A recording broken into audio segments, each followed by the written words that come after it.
There's a drive way back. It might be. It could be. It is. Holy cow.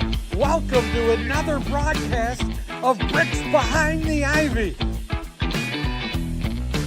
Hey, Cub fans, welcome to another episode of Bricks Behind the Ivy. Thank you so much to our awesome sponsors, Wrigleyville Sports, the best sports store in Wrigleyville, and Yagi Road Roasting Company, based in Valparaiso, Indiana, serving cups of coffee just as special as the moments you drink them in. Hello, welcome to Bricks Behind the Ivy. Hey, Brickheads, it's Jeff Candid, Cubs Vergauskas, joining you on a Sunday evening, giving you the Bricks Behind the Ivy live experience. Yes, welcome to Bricks Behind the Ivy live. Yeah, so uncut, unkempt, and late in the evening, here we are on Sunday, hopping into the official opening week coming this week. Yeah, really excited to finally see real games again for the Cubs, as we already got a little bit of a cup of coffee last week with the Dodgers series out in Tokyo. Hope wherever you're joining, you are having a good evening. You had a good weekend. You're not suffering from the Sunday scaries as we look to preview the Chicago Cubs team. Pat Erickson, my Harry Carey extraordinaire and co-host, might be joining us live from the firehouse as he got called into a shift this evening that was unexpected. But if you have any questions, comments, or things you want to talk about with the Cubs, make sure you drop a comment wherever you're watching on Twitch, YouTube, Instagram, Facebook. Make sure you are leaving comments so that I can get back to you. Also, if you haven't, make sure you subscribe to the Bleacher Bunch feed, the Bleacher Bunch YouTube channel. Like the YouTube videos, comment on the videos. It's going to help grow all the podcasts for all of our different team members here, including the great Sarah Sanchez, my good pal and newest friend, Mr. Danny Rocket, the Sun Ranto man himself, and also everybody else, Mike Waller, Pat Erickson, Michael Cotton, everyone else that contributes to the Bleacher Bunch on a regular basis. I do see you, Jesus Mauricio. What's up? How's it doing? Thanks for hopping on tonight. Really appreciate you joining us on a Sunday evening. So with the Cubs starting this week, it's hard. It's weird. I always hate that experience with the Cubs and opening day in general, where there is that day off after the first game of the year. And I just read on Instagram, actually, that the Cubs have a .543 historical winning percentage on opening day. So more than half the time, we've seen our beloved boys in blue get a victory on opening day. But still, opening day has technically already happened, while it also hasn't already happened. I feel like that's, kind of confusing, if you're listening or watching. But if you follow the Cubs, you know what I mean. Cubs played the Dodgers on a 2-game series last week in Tokyo, which all in all was a really cool event. Danny Rocket this week had on the Bleacher Bunch show, Bleacher Jeff, who was at the games, and he got to talk about his experience. And I would suggest you check out that video, check out the audio podcast, and get an idea of, what the experience was like. But if you watch these games on TV, you'll notice immediately, especially in the exhibition games, that there are different ways of cheering in baseball in Japan and different interactions, different culture. It was really a cool event on that level. However, in hindsight, I just wish these games didn't count. And for the Cubs, it actually counted as 2 home games. So the Cubs only have 79 home games this year with 81 left on the road. So losing 2 games at beautiful and historical federal landmark Wrigley Field feels like we've lost something. I personally feel like I've lost something major, because there is nothing better than baseball at Wrigley Field. And I just saw this week, if you didn't see Bleacher Nation's new podcast, go check it out. It's really good stuff, great content.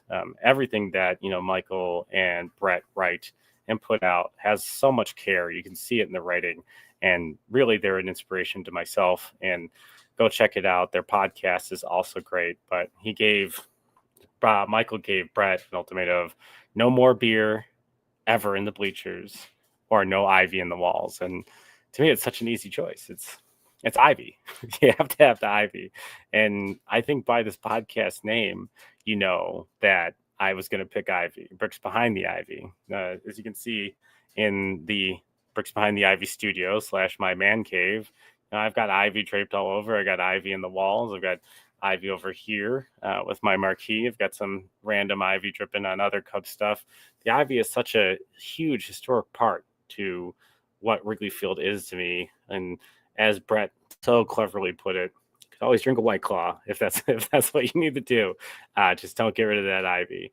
But yeah, I suggest checking out that new podcast. It's brought to them by Ink and Law, and it's just a really nice one to add to your rotation on top of the awesome programs we have here at the Bleacher Bunch. So if you're just joining us, make sure you're hitting that like and subscribe button. Audio podcast Bricks Behind the Ivy has its own feed. Also, we have the Bleacher Bunch feed where you get all of the shows in one spot, and you can join our Patreon for a bunch of extra goodies. And also make sure you're following us on YouTube.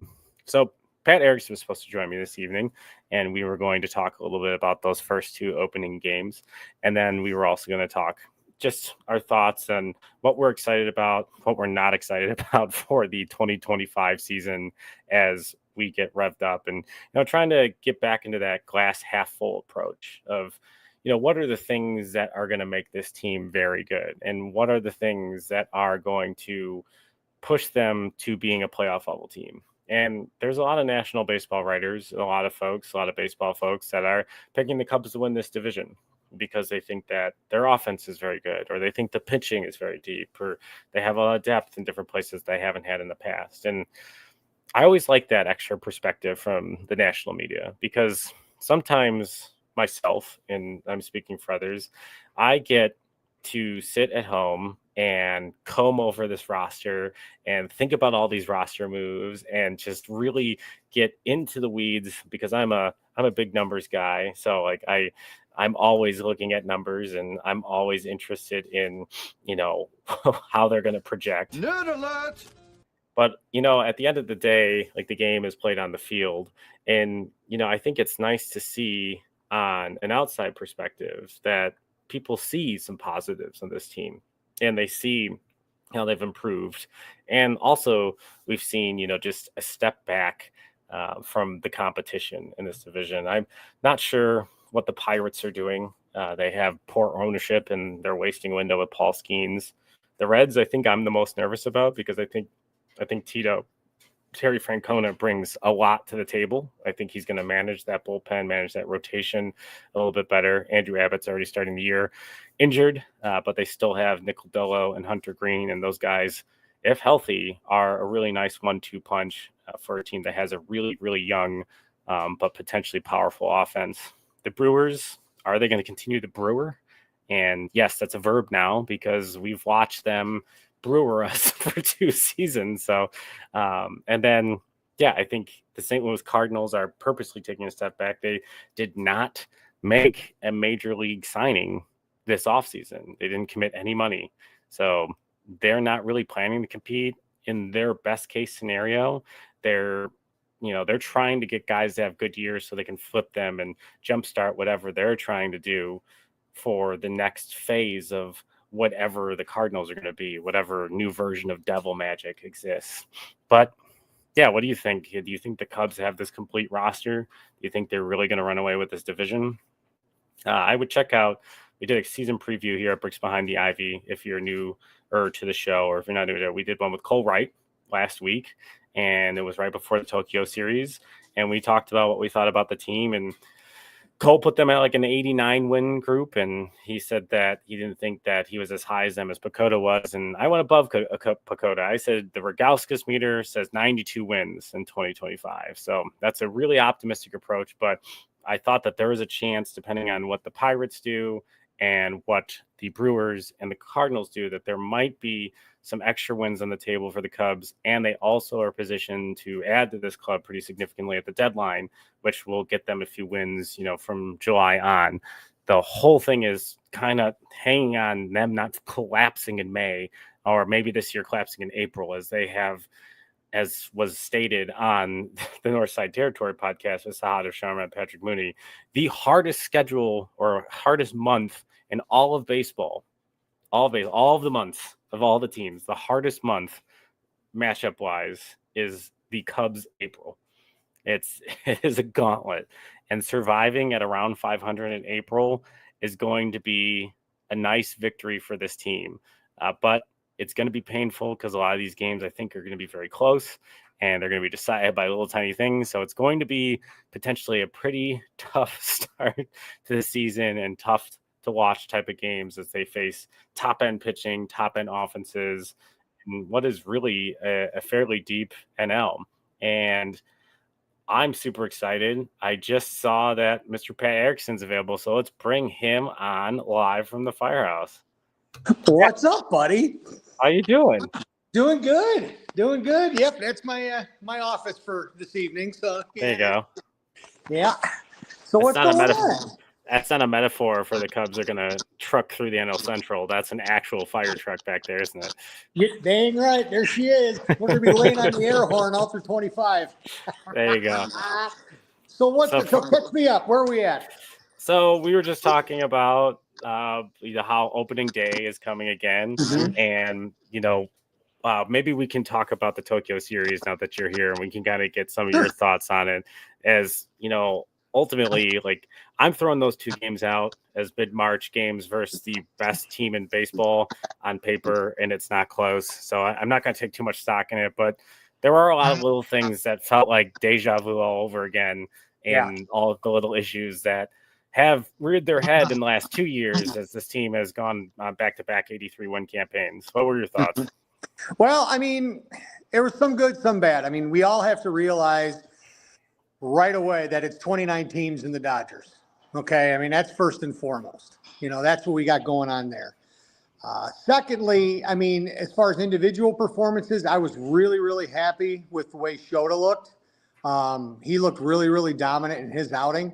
And I know there was a lot of backlash for Counsell pulling him out, after he had, 4 no-hit innings or whatever.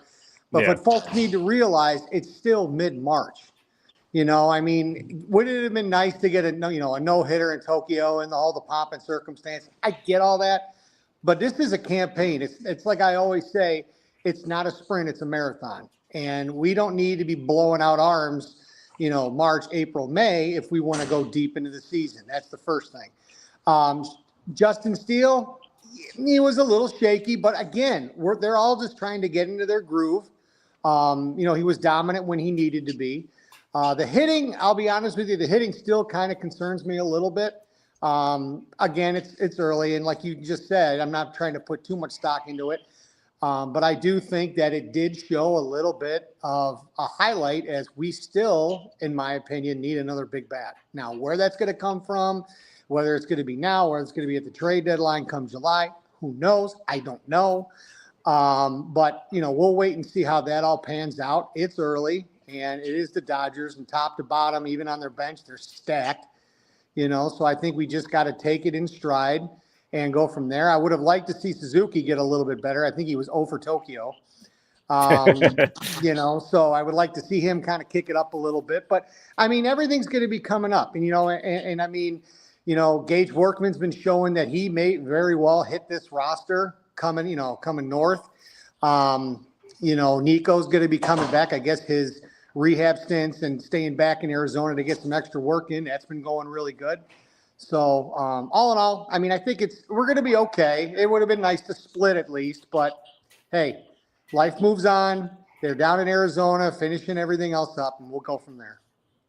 Yeah, I think you hit the nail on the head, and thanks to Amazing Eric for dropping a comment in there. He said the Dodgers are in a different class, which they are. It's just 100%.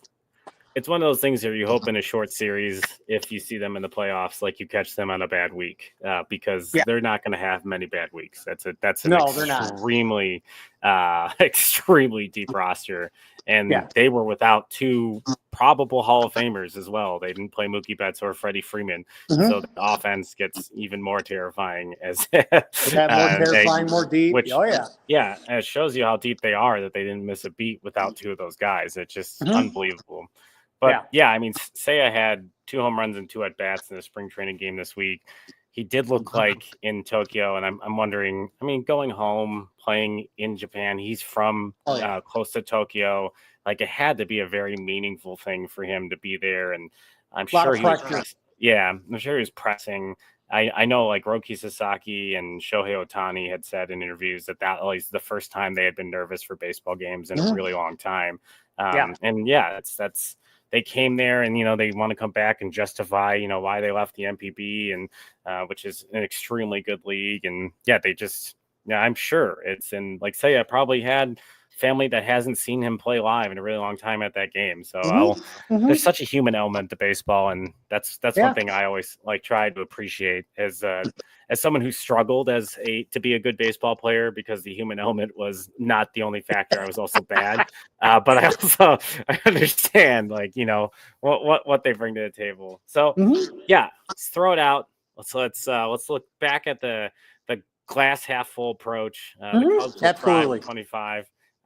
We're going to take a quick break here and show you guys a little treat. We have a message from Mr. Harry Carey, and when we get back, we're going to talk about the things that we're excited about for 2025 and the things that are making us chew our nails a little bit or fasten our seatbelts, as the great Pat Hughes would say. But first, a message from Mr. Harry Carey. And now, another Deep Thoughts with Harry Carey. Hello again, everybody, and welcome back to the Wrigley Fire Bar and Grill. It's your old buddy Harry hanging out down here, getting ready for the season. I got the Sandberg induction ceremony with the statue of, watching it on the TV. I'm just getting ready for some exciting baseball this season. I mean, we got Milwaukee. They always give me the hibbity-jibbities, but you never know. Cardinals, well, KB is always right. St. Louis is boring. Cincinnati, they're always going young, and I don't know what's going on in the Allegheny River over there with Pittsburgh, but I could care less, because all I care about is exciting Chicago Cub baseball when we're going to thrive in 25. Will Kyle Tucker bring his big old lumber and knock them out of the ballpark left and right? Will Shota Imanaga be dominant on the bump again with him and Steele as a 1-2 combo? We'll wait and see. Can't wait. But if you want to get all your exciting action and recaps and all the like, tune in to Bricks Behind the Ivy, where Jeff and Pat, they like to talk a little baseball and so much more. So click the link, subscribe, and enjoy. And from all of us here, holy cow, go Cubs! And so long, everybody.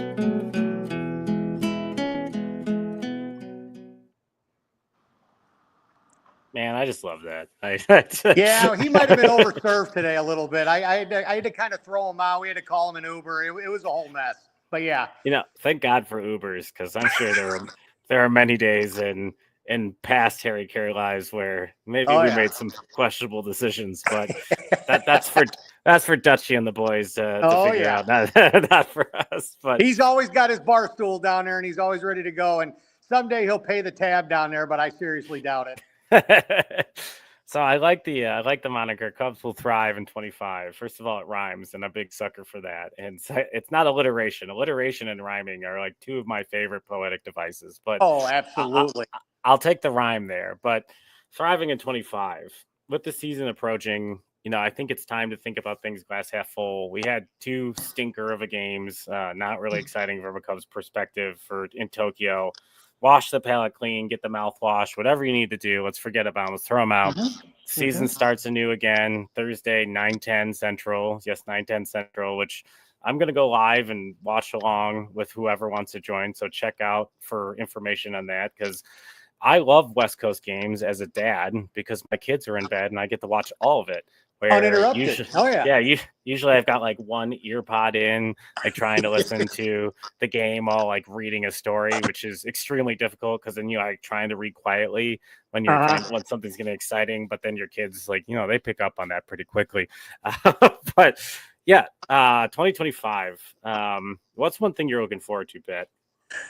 Well, I'm looking forward to getting out of the ballpark, first of all. I mean, I'm just showing you that. See, even the helmet's rocking the Cubs logo. But, There you go. I'm excited for a few things. One, I'm excited to see Shota repeat his stellar dominant performance from last year, and he's showing all signs of that continuing. I'm curious to see if Council's going to be a little bit more aggressive. He was in Tokyo, and I think that last year with the lack of hitting, and you could talk about the Wrigley weather and all that other stuff. I think this year he's going to be a little bit more aggressive on pitch counts as far as when you're at the plate, as far as base running, et cetera. So I'll be kind of curious to see that. I'm definitely curious to see this Kyle Tucker thing. And I'm being very optimistic about it, but if you turn on any sports radio or in social media, whatever, people are already worried about, oh, is this going to be the big bust and everything? But I'm excited to see him get out there and knock a few out on the Waveland and Sheffield. And the other thing that I can really touch on, too, is the whole Dansby and Nico injury situations that they had last year that was highly evident in the plate, not so much in the field, but at the plate. And now that, again, being optimistic that they're, healed up and they're getting ready to go, that they both have much better seasons this year, seasons that we expected them to have all along. So that's probably a microcosm of what I'm looking forward to. Yeah, I think I'm going to piggyback on that Dansby Swanson thing. Mm-hmm. Knowing some folks who have had hernias, knowing, how difficult it is to do things with a hernia. Dansby Swanson won a Gold Glove and also played, spectacular defense and put up pretty solid numbers with multiple hernias. So if that core injury is fixed, I think we're going to see a little bit more slug from Dansby, which is really all you need added to what he brings to the table. Like I want 20 home runs, 70 RBIs, and another piece of gold to put on his mantle, and that will be a really good season. That's a really nice floor, and people can complain about the contract or whatever it is. Yes, he's not a marquee player, and pun intended, but he is extremely solid. He is a great player on a team that raises a floor, and I think kind of what you said, and we'll talk about the downsides in a minute, but I think a lot of people are just looking for him to be more offensively given the dollar amount that he's being paid. I'm excited for Kyle Tucker. I'm afraid I'm going to fall in love with something we're not going to get to keep. So but I'm excited to watch. His at-bats are really, really good. He has a really good command of the zone. He takes a lot of pitches. He really knows what to pick, and when he does pick his pitch, he can take it the other way. He can hit for high average. He can hit for power. And, I know that right field sucks as the long story, but right field's going to have a lot more activity this year with Kyle Tucker, hopefully just depositing it regularly for Cub fans to cheer for. And I think the other thing I'm excited for is getting a real solid look at the kids. And I think this is the year where, God forbid, injuries. We'll probably see Owen Casey. We're likely to see Cade Horton in some capacity if he stays healthy. At minimum, bullpen, maybe a spot start here and there, and he's going to start the year at Iowa. Matt Shaw, he has the third base job. Show us what you got, kid. And I know it's going to be up and down. It's going to be tough to watch at times. And they're going to, just like his first game, tough error, not great. Second game, base hit, and a really dazzling play over at third base. That's what it's going to look like. He's going to have good days. He's going to have bad days. But, it's stacking the good days together and learning how the league adjusts to him. It's going to be really interesting. I love watching that big leg kick. It's such a, as I've said almost every time I talk about it, it's such a Dustin Pedroia throwback, and that's the Laser Show. It was one of my favorite non-Cubs for years. So very much looking forward to finally getting to see some of the kids that we did the non-rebuild for. Like, let's see what we got. Let's figure out what these things are. So unfortunately, we do have to sometimes look at the negative. So we're not going to call it negative. We're just going to call it worries. What are some of your worries about the 2025 Chicago Cubs? Well, again, like I touched about earlier, is offense or lack thereof. And again, maybe it was just, a fluke with 50 million things last year, whatever the case might be. Just worried that our bats are going to go silent again, because we can't do that again. We can't have a drought like we did. That's the first thing. The second thing is the durability in the bullpen. We have added some arms, we moved some guys around, all that other stuff. That is what we have been lacking. And I mean, if you look at our starting pitching last year, phenomenal. Okay. But then it gets to the bullpen and, we were blowing games and making it a lot closer than it had to be. And, if we want to contend, and it's not just getting into the playoffs, it's not just winning the NL Central, albeit those are great things.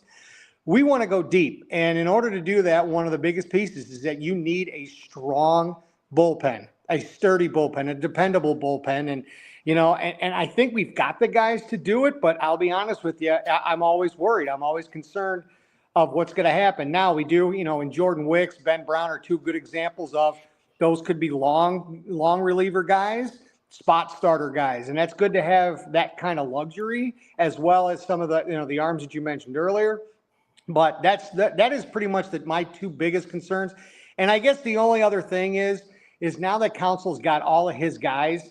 Last year, I'll be brutally honest, he made a lot of questionable decisions. Now, it falls on the players themselves for wins and losses. However, there was a lot of questionable choices made by Council last year. And I'm hoping now that he's got his guys, his coaching staff that he wanted, that it's going to get a little bit better. I mean, we've got to clean it up. There was too many times we were playing like little leaguers last year. And, but like I said, I would say the bullpen, offense, those are my two biggest worries, concerns going into the year.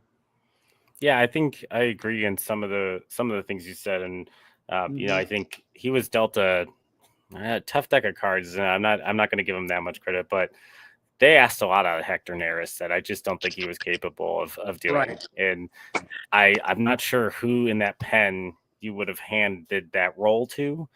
Porter Hodge emerged as being a guy that you could hand that role to, but until he did, there wasn't like this, blatantly obvious other option. They had tried, Hayden Wesneski in short relief. They had tried a bunch of different guys in that spot, and they all failed like Neris. And it really was just a highlight of a lack of, high-end velocity in that bullpen or strikeout stuff, which that actually walks right into my worry is we didn't move the needle enough on the things that I had set out for them to do this offseason. They didn't, it's not that they didn't move the needle on these things, but they didn't move it enough. Like they addressed them, but not in a better line. And I'll clarify, starting rotation. And I'm going to bring this up, and I've brought this up on several different Cubs podcasts, including our own. When they let Kyle Hendricks walk at the end of this offseason, that indicated to me that there would be options on the back end of this rotation that were going to be taken by probably someone younger. And then, or there was a potential that they were going to let those guys have their, push their way into the rotation, and they were going to add a bona fide top end of the rotation type arm. They didn't do that. So no, now he's not been replaced. No, we're sitting here with Matthew Boyd, who I think could be pretty solid and was touching 95 in Mesa today. So that's good to see. And he looked really good in the exhibition game in Tokyo. And then we have Colin Ray, who's going to fit in there as probably swingman. And, we're going to see, they're going to probably let Ben Brown run with that fist, which I'm excited about. But yeah, I don't know. I think if you're looking at strictly value, if a contract value, if a $2 million contract was on the table for the Chicago Cubs to retain Kyle Hendricks, I'd sign that deal, and I would have used the money they spent on Ray and Boyd on the top of that rotation. And that feels like a missed opportunity. And that kind of brings me into my second worry about the pitching is that they need someone at the top of the rotation that can miss bats, because this rotation is not designed to miss bats, which is why they have they could win the Gold Glove at every position in the outfield. At least Meticulously said that on the Marquise podcast, especially Cubs Weekly. So I'm not going to take credit as being the first person who said that, but they truly could. Kyle Tucker has a Gold Glove pedigree in right field. PCA is a Gold Glover. He's probably that's his floor. And Ian Happ has won several in a row. So they could win. And they could win the team Gold Glove this year, because between that and then you add Michael Busch, Nico Horner, and Dansby Swanson, it doesn't matter what the third baseman and catcher does. That's such a huge volume of defensive run saves. Right. However, that's a lot of pressure on those guys if you're not going to have moments in which you're missing bats. And I really wanted them to get there is opportunity here if, like, for some reason the Padres fall apart. Maybe Dylan Cease is available at the deadline. It's going to cost. It's going to probably hurt Cub fans to know how much it's going to cost to deal with AJ Preller, and he's on a walk year. So, like, yeah, it's another guy that could walk out the door, but like, he can miss bats. He's that top end arm. He makes the team better, which is why that 92 win projection I gave on our season preview feels like if they go get a guy like that, then that's very much on the table in this division. The back end of the bullpen, yes, they got Presley, and we still have Porter Hodge, who's looked fairly solid. And, you know, he had a tough outing the other day where he had walked some guys, and some of the things that we had seen in AAA that hasn't really reared its head in the majors had showed up, where, you know, his command got behind him. But, you know, at the end of the day, they still don't have enough swing and miss in this group. And they do have a lot of depth. They moved Eli Morgan down to AAA. I know I was one of the people groaning about that, but he's optionable. He did have an option, and it's just not the time of year looking at pitcher injuries to cut arms for the sake of cutting arms. Yes, have your best 26. I get that, but it's spring training numbers. Apparently, unless you're Cam Smith, spring training numbers don't matter. But like, yeah, Tyson Miller was a saving grace for this team last year. Has he looked great this spring? Absolutely not. He's looked awful. But maybe he's working on something we don't know, and he's just not bringing in the games. Jameson Tyone got shelled this weekend. Like, maybe in his last touch-up start before he goes to Arizona, he wanted to work on fastball command. We don't know. We intimately don't know. The only thing I care about at this point heading into Thursday is, are they healthy? That is it. I could care less about the results. Like, let's just get them to the season healthy. But yeah, those are and then the bat thing. This is turning into a longer rant than I thought. But, you know, when they got rid of Cody Bellinger, I always thought they needed Cody and we raised the floor because the guy we replaced Cody with is better than Cody Bellinger. But damn, this lineup would look good if we kept Cody. Like, that just would. And it is tough if Seiya has those spells. Like, everybody's going to have those spells, but is there a guy here, like a back end of this lineup of PCA, Matt Shaw, Miguel Amaya, and then Nico Horner and Dansby Swanson, kind of unknown of like what they are offensively. Ian Happ having to be at the top of this lineup because of his ability to see a lot of pitches. It really feels like it drops off pretty quickly. It's interesting. A lot of national pundits are like, this offense is so deep. I'm like, I sit and I'm go, where? Like, what am I am missing? I missing something? Yeah. Those are the things that if the 2025 Cubs team is not performing, and it's going to look terrible. And we can talk about this, and I want to get your thoughts on this. The Cubs April's awful. It's historically, it is by the numbers. And when in the intro of the show, the hardest month of any team has in baseball this year. The hardest. But then the easiest month, the weakest scheduled month in baseball this year is the Cubs May. So like, they go from the worst month in all of the sport to the easiest month in all of the sport. But so like, survive April. And some of these teams we're gonna see, like, when it's cold at Wrigley, and they're gonna be ugly games, and they're gonna be 2-1, and like, you're gonna sit there and think, is this the same offense as last year? And it sure as hell is gonna feel like that, because we're gonna see some of the best pitching. Like, every team that we're facing besides the Athletics, who are much improved, is a playoff team from last year, and like got better. Like, so like, it's gonna be a tough road. What do you think about their April?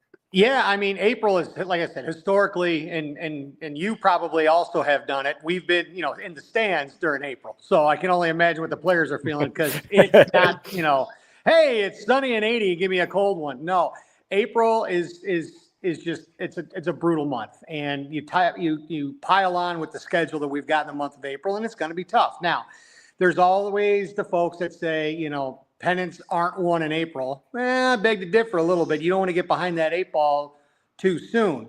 But yeah, you are going to see a lot of, 3-2, 2-1, 2-0 games out there. My concern always every April is, okay, these pitchers are going to be looking great, but hey, you're putting that much, especially in Chicago, for example, you're putting that much strain on your rotator cuff and your elbow and everything. Top that with, wind chills in the 40s, and it's just, misty, and you don't want to have arm injuries going into May and June, so No. yeah, historically it's been bad. And I think if you can come out of it, 500 or better, I think that's a great start. I think a lot of teams, unless, you're your Floridas and your Arizonas where you're always, or in a dome, type situation, a lot of teams are going to be in the same boat as the Cubs are going to be. And I think you just have to right now be realistic, shoot for 500 and try to exceed it the best way you can while staying healthy. The other thing that the Cubs need to do, and you hit on this earlier, is that, as far as our offense is concerned, when we have a bat or maybe two bats that they're going through a slump, like you were mentioning, Seiya Suzuki going through that slump. In years past, not last year, but in years past, let's say Suzuki's having a bad, stretch of 3 weeks. There was always one player or another player that you can count on to come back, to kind of help out the situation, if you will. Water's pouring in the boat and he's bailing it out. But we haven't had that, and you're going to see a lot of that in April. You're going to see a lot of, the turtlenecks and the long sleeves and the double batting gloves and guys getting their hands rattled from, contact and all that. They just have to shoot for 500. They've got to maintain to be healthy. Again, it's not a sprint, it's a marathon. Maintain to be healthy. You're going to see a lot of pitchers, starting pitchers, especially with the Cubs. They're going to only go 4 or 5 innings maybe. You don't want to tax that bullpen, but at the same time, you don't want to blow out somebody's arm. And the next thing you know, it's April 20th and hey, we'll see you come June 6th, because you're hurt. So that's where you just got to be really, really, really careful during that stretch. Yeah, it's really gonna test them. It's gonna be one of those times a year where Craig Counsell's gonna win them some games or lose them some games, and that's what we gave him the big money, to do. And it's gonna be a tough road. And sometimes I think I have a harder time, being awake at this time of night. And thanks for joining us. But if you do need that extra cup of coffee, I would check out the links in our description for Yagi Road Roasting Company. My guys over there, my boy Walker, working at the drip shop they have in the coffee shop right there on Lincoln Way.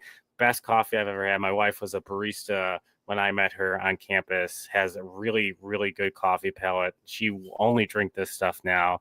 Yagi Road Roasting Company has high quality roasted beans, making the coffee you drink just as special as the moments you drink them in. So check them out, YagiRoadRoastingCompany.com. Jameson Tyone actually has plugged them before and has drank them. So if you wanna drink like J-Mo, you're going to get some Yagi Road Roasting. So and that's check drink them out like today. JMO. Don't drink JMO. As in Jameson. don't. Yeah, I mean, if you want Irish coffee, add the JMO. But I could use some Yagi Road right now at the firehouse because usually we're probably going to be up all night. So yeah, folks, get that Yagi Road roasting coffee. I mean, Jeff constantly is talking about how amazing it is. I'm going to be placing my order. Give them a try. Give them a shout out. Good bunch of guys. Also small business, man. Like there's not much better. We're theoretically, as this podcast, a small business supporting small business. There's someone working extra hard to, follow their dreams, like us here at BBTI. So these guys they met on campus at Valparaiso University. Go Beacons. That's my alma mater. We'll love them till I die.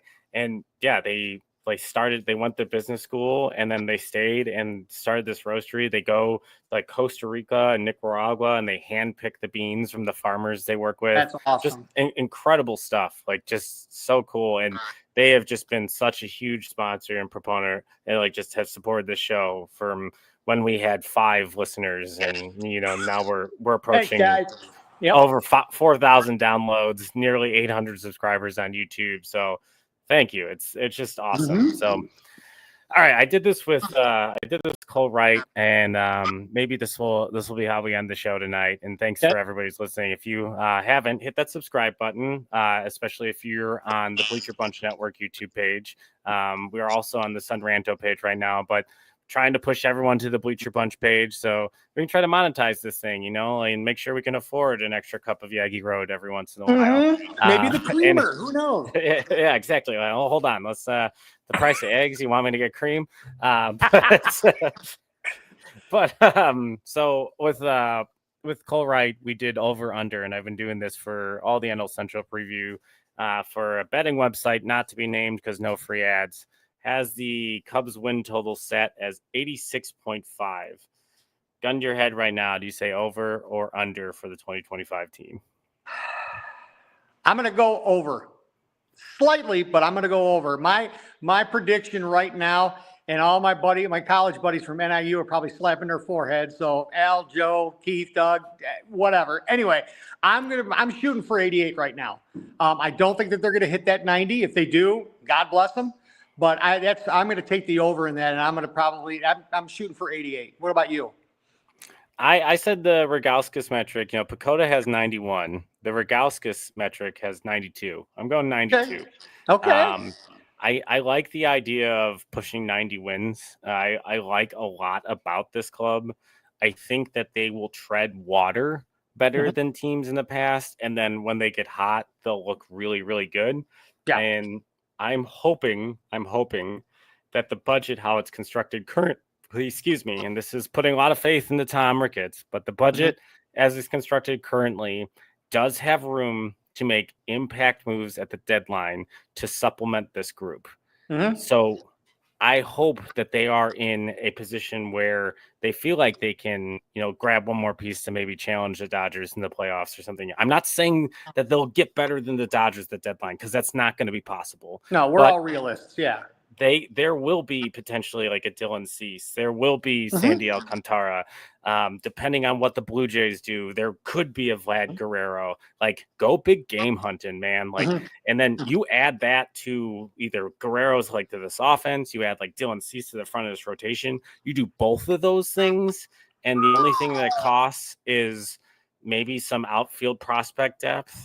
James Triantos, and maybe like Matt Shaw's rolling, so you don't really care about that, and they're refilling the the machine at the draft this year. Then do it. You have the space to financially commit to that, and you're still well under if we're using that first level of the CBT as this theoretical cap. Do it.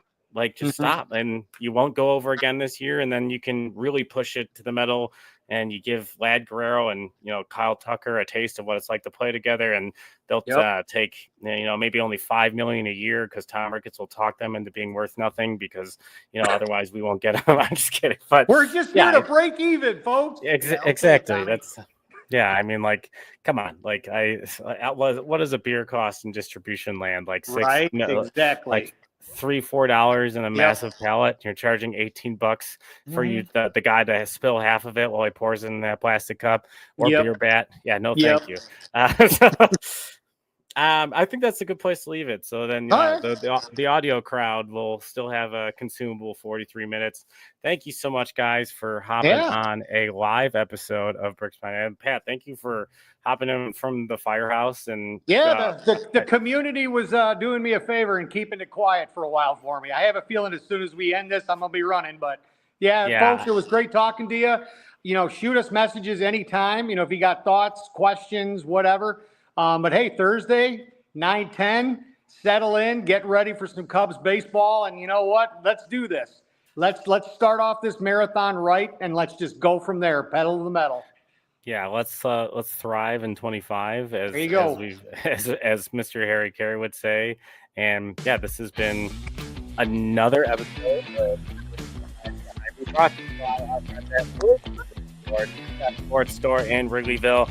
If I am there at the home opener on the 4th of April, I will be stopping by Wrigleyville Sports and spending more money than I ever should. And Yaggy Road Roasting Company, make that coffee as special as the moments you drink it in. We'll see you guys next week on Monday for another episode, likely not live, but our first recap episode of the first 4 games of the marathon. Let's do this. Pat. All right, see you guys next week. Go Cubs. See ya. Go Cubbies.